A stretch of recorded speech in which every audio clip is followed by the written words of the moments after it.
It's Patrick Hutzel from intensivcarehotline.com with another quick tip for families in intensive care. So today I have an email from Dawn who describes her mum's situation going from ICU to LTAC and vice versa. And it's just a good illustration what some families are dealing with, and it's just very unfortunate, but I think it's a really good illustration. This is actually an email from last year at the time of me recording this video. It's July 2024, but we're getting so many emails, so I'm not getting to all of them quick enough. But I'm just reading out an excerpt from a very long email where Dawn's mum is going between ICU and LTAC and what she experiences and what should be done and how we help in those situations. So my mum's breathing improves and we start the pre-weaning process over again. Then we get news from the kidney specialist that nothing is wrong with her kidney, but something else is causing bleeding and disruptions in the kidney. They ran labs twice. We are getting no news if the antibiotics are working on the pneumonia. They said her white blood cell count isn't rising. It should be fine. But they are weaning her with no humidity to the oxygen. We are giving suggestions to the doctors and it's a big mess. Now, weaning on a ventilator should not be done without humidity at all, especially with a trach. It'll dry up, air will dry up and blocks potentially the tracheostomy, makes the secretions hard to mobilize, making it more likely to get a pneumonia, get a tracheostomy blockage, and so forth. So don't carry on. We had a week and a half period at the end of November and beginning of December of showing her body was working. She slept great. She's opening her bowels and she's making urine a lot. And by the next week, everything slows down again. She's still opening her bowels, but her urine output has diminished. Then she starts swelling all over her body and she weighs way more than I have felt her weigh before. One day she looked sweaty. I tell the nurses and they don't touch her. They say, she doesn't look sweaty to me. She then falls asleep and she spends 3 days trying to open her eyes. I had to beg them to give her a urine culture test because I know she has a UTI. UTI stands for urinary tract infection. She is struggling to breathe. I had to beg them to put her on a BiPAP machine so she can sleep at night. They don't up her oxygen. They just let her struggle to breathe with thick mucus. Finally, the admissions and discharge nurses come and speak with me while my mom is on the phone. She tells me, well, she's struggling on the ventilator at night and that's why her blood gases aren't good. I tell her, who told you she was on the ventilator at night? Because she's not. We begged them to put her back on the BiPAP at least. She just looked at me. I told her, how are you telling me things that you said she's doing? And I'm telling you because we are with her all of the time, day and night. She's not on the ventilator. They say she needs to move around with the pneumonia, but physical therapy says she needs to have a baseline. So I'm doing her physical therapy. When she returns to St. David's Hospital after 2 months after leaving, she's now returning with acute kidney failure, pneumonia that is over 8 weeks old, a UTI, and issues with breathing. She had to be put on dialysis. She has a thoracentesis procedure at the same time to put a permacath in for dialysis. While at the LTAC, more than a few times she starts to breathe more rapidly. It's random times, but we notice it only happens with something physical. And this whole notion that, the family has to prompt the LTAC that her mother should get on the BiPAP is no surprise to me because most LTACs are simply not equipped to look after someone on a ventilator with a tracheostomy. They just simply don't have the skills, irregardless of what they say on their websites, that they're specialized on it. That is certainly not our experience.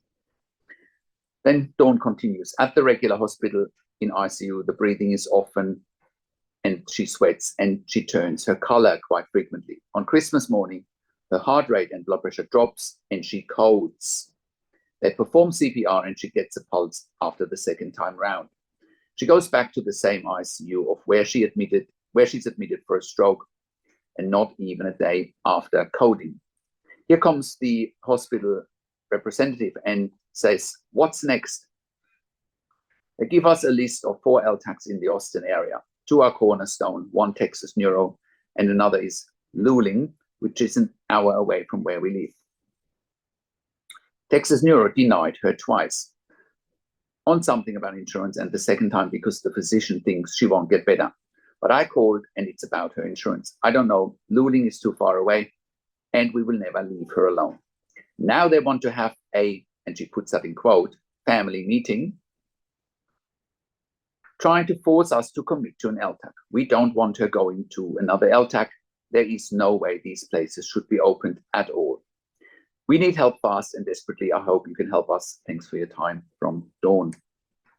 Thank you, Dawn, for sharing another horror story out of LTAC. And unfortunately, those stories keep coming to us. Now, in short, your mom should have never gone to LTAC in the first place. That's number one. And now that you're at crossroads again, where they're trying to force you to go to LTAC, well, the first thing is no one can force you to go to LTAC. She just had a cardiac arrest, they performed CPR. And when you look at the laws and regulations and rules and regulations in the United States, and I will attach a document to this video and also to the written version of this blog, then you will see that no one can force you to go to LTAC if your mom is ventilated, tracheostomy, dialysis in particular, right? Hospitals are very good to pretend they can do whatever they want until you challenge them on that.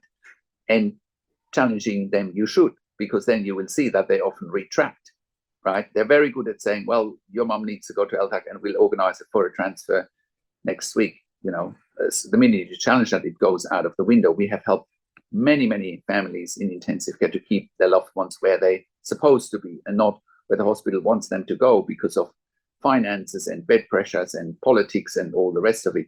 The insanity of it all is that many hospitals want to send patients to LTACs hours away from families, and that is just plain and simply wrong. But the biggest challenge for families in intensive care is simply that they don't know what they don't know. They don't know what to look for. They don't know what questions to ask. They don't know their rights, and they don't know how to manage doctors and nurses in intensive care. Once again, that's exactly what you are dealing with here, Dawn. But, there's help at hand. Obviously, this is an email from last year. And like I said, we're getting so many emails here that, we can barely keep up. But, if you need help quick in a situation like that, it's best to contact us at intensivecarehotline.com. Just call us on one of the numbers on the top of our website, or send us an email to support@intensivecarehotline.com. It's really important that when you have a loved one in intensive care, that you strategize and think more than 2 steps ahead of the intensive care team. If you don't do that, you're fighting an uphill battle. And that's when things like that happen, where ICUs push you on your family member out to LTAC, and it can be avoided. You can read up our testimonial section at intensivecarehotline.com. We've helped so many families achieve their goals, saved lives, keep them in the right places with our advocacy, because what needs to happen in a situation like that, we look at medical records and we make the clinical argument and say, well, this is why this person can't go to LTAC. They will bounce back, which is exactly what's happened here with Dawn and happened with many other families in intensive care and in LTAC in the United States. So, because I worked in critical care for nearly 25 years in 3 different countries, where I also worked as a nurse manager for over 5 years. And like I said, we've been consulting and advocating for families in intensive care all around the world here at intensivecarehotline.com. That's why we also created a membership for families of critically ill patients in intensive care. And you can become a member if you go to intensivecarehotline.com, call us on one of and go to the membership link, click on the membership link, or go to intensivecaresupport.org directly. In the membership, you have access to me and my team 24 hours a day in the membership area and via email, and we answer all questions intensive care related.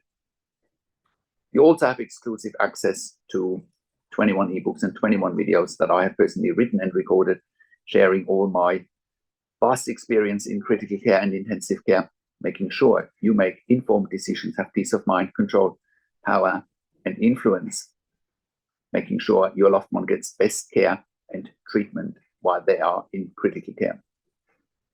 Like I said, you can look up our testimony section and see what our clients say. And you can also look up our podcast section at intensivecarehotline.com, and you can listen to some client interviews, what they say. We have saved many lives with our consulting advocacy. I can say that without any exaggeration at all. I also do one-on-one consulting and advocacy over the phone, Skype, WhatsApp, Zoom, whichever medium works best for you.